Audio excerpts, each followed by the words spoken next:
అధ్యక్ష, గౌరవ మర్యాదల గురించి, సాంప్రదాయం గురించి, సభా సాంప్రదాయం గురించి అందరూ రాజకీయ నాయకులం అందరం కూడా మాట్లాడుతూ సభా వేదికగా నేను తెలియజేసేది ఏంటంటే, ఎవరమైనా సరే ఎదుటివారిని గౌరవించుకుంటూ విమర్శలు, సద్విమర్శలు, ప్రతి విమర్శలు చేయాలి తప్ప భాషని ఇంకా దిగజారుస్తూ మాటలు మాట్లాడడం అనేది సరైనది కాదనేది నా అభిప్రాయం. కొత్తగా వచ్చిన నాలాంటి వారు 57 మంది ఈ అసెంబ్లీలో ఉన్నారు. మిమ్మల్ని చూసి మేము నేర్చుకోవాలి, కానీ మీరు మాట్లాడే భాష ద్వారా ఇంకొక 4 పదాలు కలిపి దిగజారిపోయే భాషను మాట్లాడేంతటి మాటలు మాట్లాడడం బాగుండదని అనుకుంటున్నాను.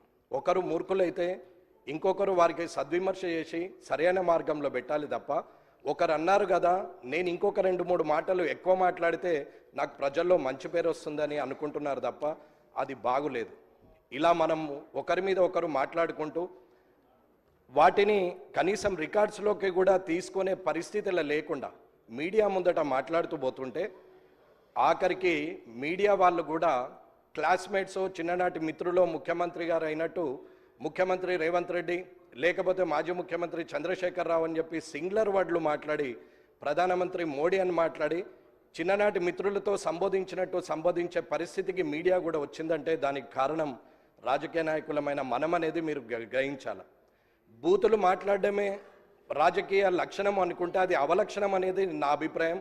దయచేసి సభలో ఉన్నటువంటి పెద్దలందరూ కూడా చంద్రశేఖరరావు గారి నుంచి మొదలు పెడితే ఇప్పుడున్న ముఖ్యమంత్రి రేవంత్ రెడ్డి గారి వరకు, మధ్యలో ఉన్న మంత్రులు కానీ, ఇక్కడున్న ఎమ్మెల్యేలు కానీ, కొత్తగా ఎన్నికైన మాలాంటి వాళ్ళు కానీ, రానున్న శాసనసభకు వచ్చే సభ్యులు కొత్త వారికి కూడా మంచి సందేశాన్ని ఇవ్వాలని, మంచి సభా సాంప్రదాయాన్ని ఇవ్వాలని, రాజకీయంలో మనము మంచి పేరు తెచ్చుకోవాలనేది అందరి సభ్యుల్ని నేను కోరుతున్నాను. మీడియా ముందట నోటికొచ్చినట్టు మనం మాట్లాడడం వల్ల మనల్ని మనం దిగజారుస్తూ ప్రజల్లో చెడు పేరు తీసుకొస్తున్నాం అనేది ఆలోచించాలి.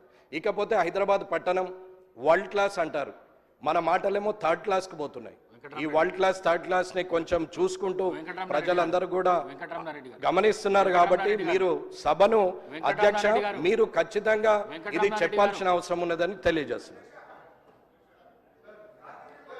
శ్రీ జాఫర్ హుస్సేన్ గారు, మినిస్టర్ గారు.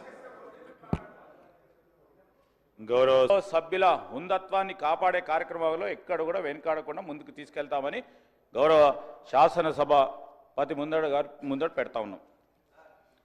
శ్రీ జాఫర్ హుస్సేన్ గారు. ऑनरेबल स्पीकर सर, आपका बहुत बहुत शुक्रिया जो मुझे ये मौका दिया।